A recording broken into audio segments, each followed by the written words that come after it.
Hello everyone, welcome to our history series. तो आज की वीडियो पार्ट 13 में हम कवर करेंगे महाजनपद और मौर्य काल, from the rise of Magadha to the greatness of Ashoka. इस वीडियो में मिलेंगे आपको 20 एडवांस्ड एमसीक्यूज जो एग्जाम्स के लिए बहुत ही यूजफुल हैं। So stay tuned and let's dive deep into India's glorious past. Question number 1 is 16 महाजनपदों में से कौन सा उत्तर प्रदेश क्षेत्र में नहीं था? कोसल, वत्स, मगध या फिर Kashi? So the right answer is option number C, that is Magadh. तो मगध आधुनिक बिहार क्षेत्र में स्थित था, जबकि बाकी 3 उत्तर प्रदेश में थे। So the right answer is option number C, Magadh. Question number 2 is किस ग्रंथ में 16 महाजनपदों का उल्लेख मिलता है? अर्थशास्त्र, अंगुत्तर निकाय, पुराण या फिर Mahabharat? So the right answer is, yes, you can guess the answer. The answer is option number B, that is Anguttar Nikaya. तो बौद्ध ग्रंथ अंगुत्तर निकाय में 16 महाजनपदों का स्पष्ट उल्लेख है। So the right answer is option number B, Anguttara Nikaya. Question number 3 is Magadh साम्राज्य का प्रथम शासक कौन था? बिंबिसार, अजातशत्रु, चंद्रगुप्त मौर्य या फिर Udayan? So the right answer is, yes, quickly guess the answer. The answer is option number A, that is Bimbisara. तो बिंबिसार ने हरेक वंश की स्थापना की और मगध को एक शक्तिशाली साम्राज्य बनाया। Next question is question number 4। Ajatashatru ने किस नगर की स्थापना की थी? राजगृह, पाटलिपुत्र, चंपा या फिर Vaishali? So the right answer is option number B, that is Pataliputra.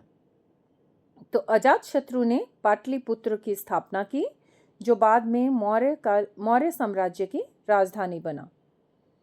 So right answer is option number B, that is Pataliputra. Now we are on the question number 5। Chandragupta Maurya ने किसकी सहायता से मौर्य साम्राज्य की स्थापना की? कौटिल्य, बिंदुसार, सेल्यूकस या फिर अजातशत्रु? सो the right answer is, yes, the answer is option number A, that is Kautilya.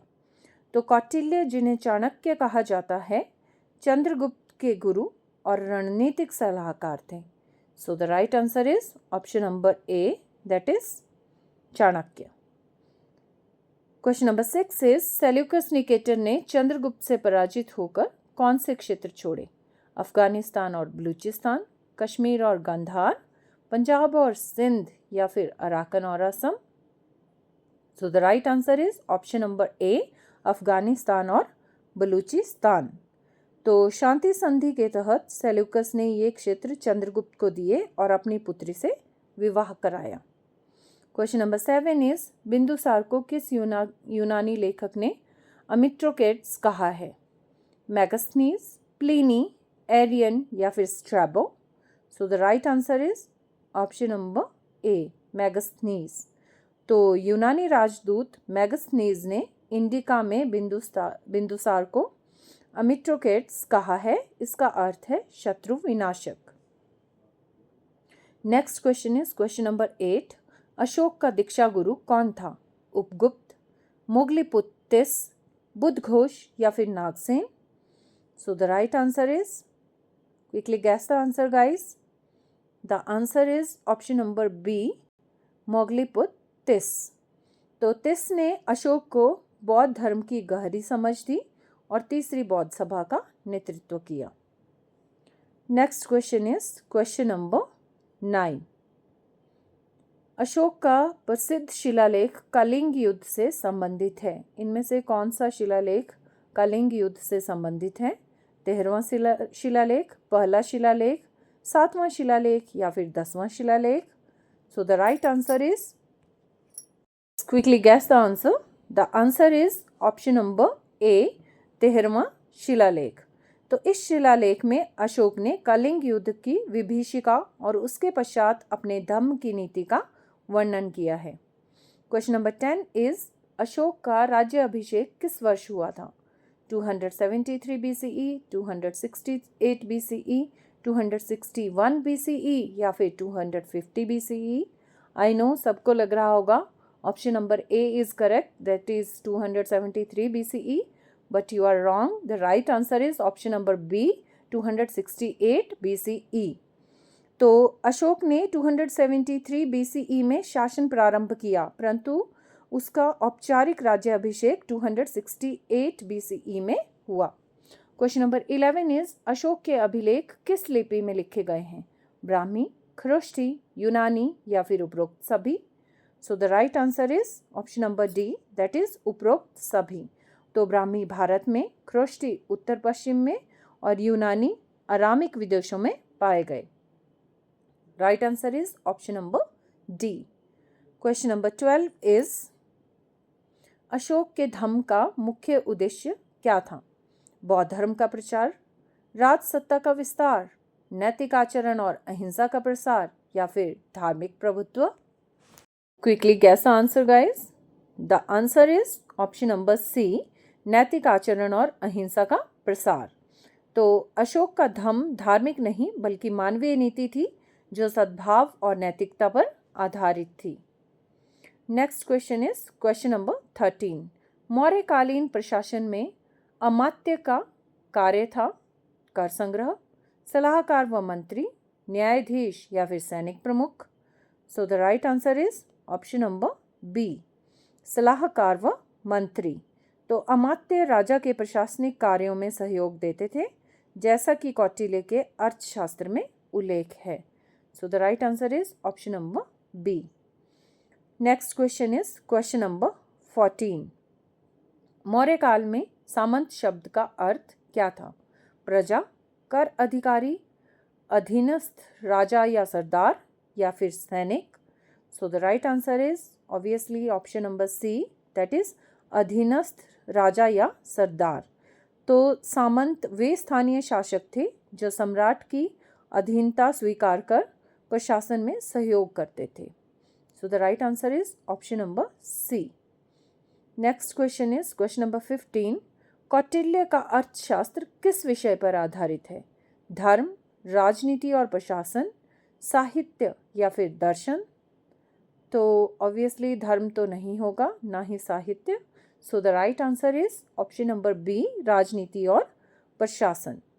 तो अर्थशास्त्र राज्य व्यवस्था, कर नीति, गुप्तचर व्यवस्था और युद्ध नीति का विस्तृत ग्रंथ है. Next question is question number 16. धम्म महामात्र की नियुक्ति किसने की थी? बिंबिसार ने, चंद्रगुप्त ने, अशोक ने या फिर बिंदुसार ने? Yes, quickly guess the answer. The answer is option number C, that is Ashok. तो अशोक ने अपने धम्म नीति के प्रचार के लिए धम्म महामात्रों की नियुक्ति की थी. Next question is question number 17. So question number 17 is Megasthenes ने किस पुस्तक में मौर्यकालीन समाज का वर्णन किया है? जियोग्राफिका, इंडिका, हिस्टोरिया या फिर politics? So the right answer is yes, जैसा कि हम सब जानते हैं कि मैगस्थनीज ने इंडिका लिखी थी. तो the right answer is option number B, Indica. तो यूनानी यात्री मैगस्थनीज ने इंडिका में मौर्यकालीन समाज, प्रशासन और अर्थव्यवस्था का विवरण दिया है. नेक्स्ट क्वेश्चन इज अशोक का रुमिनदेई अभिलेख किस घटना से संबंधित है? बुद्ध का जन्म स्थान, बुद्ध का निर्वाण, अशोक का दीक्षा ग्रहण या फिर तीसरी सभा? सो the right answer is option number A, that is Buddha का जन्म स्थान. तो यह शिलालेख लुम्बिनी, जो कि नेपाल में है, में पाया गया है, जहां बुद्ध का जन्म हुआ था. सो the right answer is option number A. Next question is question number 19. So question number 19 is किस मौर्य शासक ने सुदर्शन झील का निर्माण कराया? बिंबिसार, चंद्रगुप्त, बिंदुसार या फिर अशोक? सो the right answer is yes, quickly guess the answer. The answer is option number C, that is Bindusara. तो बिंदुसार ने गुजरात क्षेत्र में सुदर्शन झील का निर्माण कराया, जिससे सिंचाई व्यवस्था बेहतर हुई। लास्ट क्वेश्चन इज, मौर्य साम्राज्य का पतन किसके शासन के बाद हुआ? दशरथ, बृहद्रथ, कुणाल या फिर Samprati? So the right answer is option number B, that is Brihadratha. तो बृहद्रथ मौर्य का वध उसके सेनापति पुष्यमित्र शुंग ने किया, जिसने मौर्य साम्राज्य का अंत किया। So the right answer is option number B, that is Brihadarath. So thank you guys for listening to me. Please like my video, subscribe my channel and share this video with your friends.